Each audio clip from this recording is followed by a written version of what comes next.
Bueno, y luego de retirar a la Argentina de la Organización Mundial de la Salud, el presidente también hizo alusión en una entrevista con un medio francés, una revista francesa, que analizaba también hacer el retiro del Acuerdo de París, ¿no? También, según declaró la periodista Oliver Urtejavi para el diario francés Le Point, Javier Milei, es sabida su concepción, su visión, lo que opina sobre el cambio climático y todo lo que tenga que ver con la Agenda 2030, con la defensa del ambiente. Por eso hoy contactamos a Raúl Montenegro, que es biólogo, pero además es también responsable de FUNAM, para ver cuáles pueden ser las consecuencias de la salida de Argentina, también, por ejemplo, del Acuerdo de París, que por ahora está en análisis. Veremos qué sucede. Raúl, buen día. Paula lo saluda. ¿Cómo le va? ¿Qué tal, Paula? ¿Cómo te va? Buen día, un gusto. Igualmente, gracias por el contacto. Queremos saber al respecto de las repercusiones que puede tener esto, ¿no? En una agenda que se viene cumpliendo al pie de la letra, como venía anunciando el propio presidente en la campaña, ¿no? Y por eso fue votado y se está cumpliendo todo lo que está llevando adelante, todo lo que produjo y todo lo que prometió. Bueno, yo creo que la mejor palabra que puede definir lo que está sucediendo en Argentina y sus relaciones con los organismos internacionales es vergonzoso, y yo agregaría la palabra trágico, ¿no? No solo tenemos un desarme, un desmantelamiento de organismos claves para todo lo que tiene que ver el manejo, la administración de la cuestión ambiental en Argentina, sino que estos alejamientos de organizaciones internacionales, como el caso, por ejemplo, de la Organización Mundial de la Salud, ya concretado, o esta expectativa para el Acuerdo de París, son realmente lamentables, ¿no? Pero sobre todo demuestran algo que de alguna forma también se está viendo en el caso de la gestión Trump. Son los precios que pagan las sociedades por tener presidentes que no saben gobernar o no tienen una idea acabada de lo que significa la interacción con organismos internacionales. En el caso, por ejemplo, de la OMS, ¿qué sucede si de pronto se da una nueva pandemia con algún nuevo virus? O en el caso particular del Acuerdo de París, que ya iba bastante complicado, ¿qué pasa con que se autoexcluya Argentina de un trabajo indispensable como el de reducir la descarga de gases de efecto invernadero, que son los que están provocando el exceso de efecto invernadero y por lo tanto numerosos trastornos a nivel del clima mundial, entre ellos, por ejemplo, los excesos térmicos, ¿no? Que Claro. estamos viviendo, por ejemplo, ahora. Raúl, preguntaba al respecto de esto, ¿no? Para recordar cuáles son los lineamientos del Acuerdo de París, qué significa el Acuerdo de París, porque por ahí se da por sentado, y así como la Organización Mundial de la Salud fue dejada de lado literalmente por el gobierno argentino por cuestionar su gestión de la pandemia, responsabilizándola directamente, en el caso del gobierno argentino. ¿Qué pasa con el Acuerdo de París, además de la reducción de los gases invernaderos? ¿Qué otros lineamientos establece el Acuerdo de París? El Acuerdo de París en realidad es la herramienta práctica, la herramienta operativa de lo que es la Convención sobre Cambio Climático, que se firmó ya hace bastante tiempo, allá en la década de 1990. O sea, establece los compromisos que cada país va asumiendo para esa liberación. Eh, Obviamente, ser parte del Acuerdo de París, insisto, un acuerdo en donde tal vez no se logró todo lo que era necesario, pero aún eso que se logró no dejaba de ser una partición, una repartición de responsabilidades para reducir las descargas de gases de efecto invernadero. El hecho de que uno abandone justamente la herramienta práctica de la convención es retirarse no solo de un acuerdo que era importante, pensemos que ahora dentro de las barbaridades dispuestas por Milei es que se analice también el alejamiento de todo lo que es el área de derechos humanos de Naciones Unidas. Entonces, esto realmente es una vergüenza y una tragedia, porque ya de por sí el Acuerdo de París enfrentaba serios inconvenientes. ¿Por qué? Porque los países principales emisores de gases de efecto invernadero son reticentes a cumplir los objetivos que todos ¿Y acordaron. cómo funciona esa convención? A ver, se acuerda, el Acuerdo de París acuerda no emitir determinada cantidad de gases, el que emite paga o compensa, digo, hay como todo un sistema que en definitiva me parece que en el mundo capitalista el que más dinero tiene, más puede emitir y más daño puede hacerle al ambiente, ¿o no? Sí, básicamente acordemos que no hay penalidades. Mm, O sea, peor.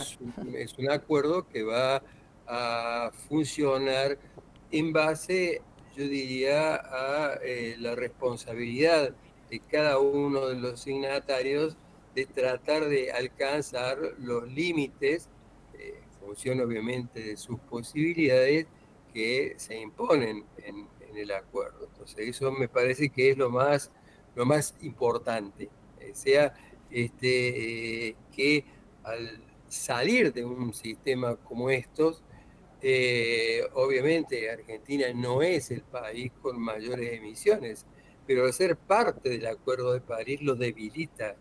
Y frente al conflicto que hay entre los principales liberadores de gases de efecto invernadero, por caso Estados Unidos, por caso Rusia, por caso China, hace que trastabille el acuerdo, ¿no? Por eso decía de que no solamente es una vergüenza y es una tragedia, pero sobre todo es una irresponsabilidad. Ujú. ¿Por qué?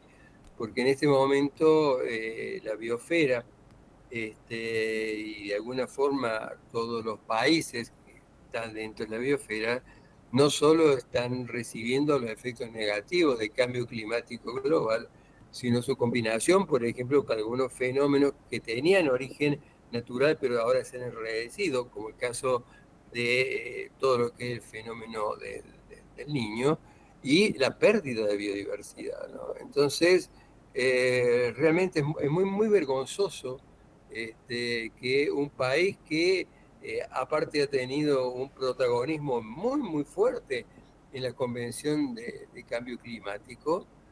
Insisto, Argentina ha tenido un protagonismo en la elaboración, no solamente de lo ¿En que qué fue momento, originalmente. Raúl? Sí, ¿En qué momento fue eso? esta participación ha sido primero, y de hecho nos ha tocado a nosotros mismos participar en lo que fue la redacción del convenio, y posteriormente en lo que hace el Acuerdo de París. Eso ha sido en las últimas gestiones de gobierno. O sea, Ujú. en todas las gestiones de gobierno ha habido, incluso de distintos Signos políticos. círculos, de distintos partidos políticos, ha habido una cierta, no vamos a decir perfecta política de Estado, pero ha habido una cierta coincidencia. En realidad, la primera decisión que contrarresta y rompe toda esta especie de pequeña tradición de ir acompañando el Acuerdo de París es el gobierno de Javier Milei, ¿no? Raúl, ¿y es una convención, es una declaración de principios? ¿Había un aporte económico? ¿Qué tenía que hacer Argentina para estar en el Acuerdo de París más allá? ¿O es un cuestionamiento político desde eh, el avasallamiento ideológico que propone el gobierno desde el momento de tratar de fraude al Acuerdo de París, a la OMS y a todas las instituciones ahí más globales? Bueno, lo que pasa, y un poco disculpas por ser calificativo, pero cuando uno tiene analfabetismo presidencial es muy difícil atacar ese analfabetismo. ¿Y por qué digo esto?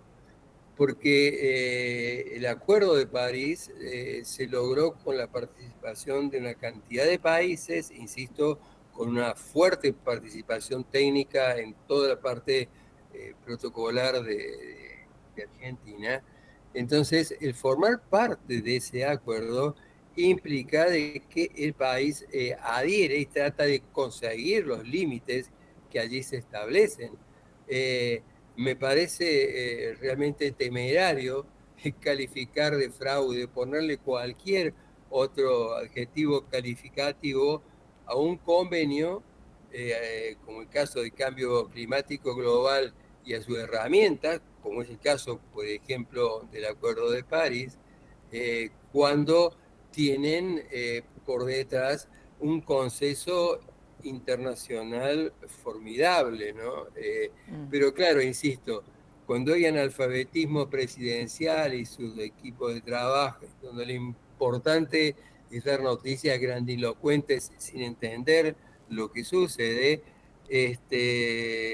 realmente es un golpe muy, muy fuerte, no solamente para la propia Argentina, porque perdemos credibilidad internacional después de que varios gobiernos han fortalecido el acuerdo, sino que además pasamos a formar parte un poco de los gobiernos tierraplanistas, como es el caso de Trump, o sea, gobiernos que descreen de las vacunas, gobiernos que descreen del cambio climático, gobiernos que en última instancia hasta deben descreer de la pérdida de biodiversidad. Entonces, yo creo que no se trata en este caso de que al irse del acuerdo del país uno entra en una serie de ahorros o que de pronto va a haber un país más rico porque aporta menos a ciertos procesos para reducir la carga, la descarga de gas invernadero. No, no, no. En realidad es una torpeza política, una torpeza técnica, una torpeza social y una torpeza ambiental, ¿no? Raúl, Yo como argentino me sí. siento realmente muy, muy avergonzado de lo que está pasando en este momento en nuestro país. Raúl, le agradecemos la participación en Punta la M, muy claro, como siempre. Muchas gracias. No, no, falta más. Que tengan muy lindo día. Hasta luego. Igualmente, Raúl Montenegro, biólogo, también el responsable de FUNAM, explicando las posibles consecuencias, ¿no?, de la salida. Todavía está en análisis del Acuerdo de París por parte de Argentina.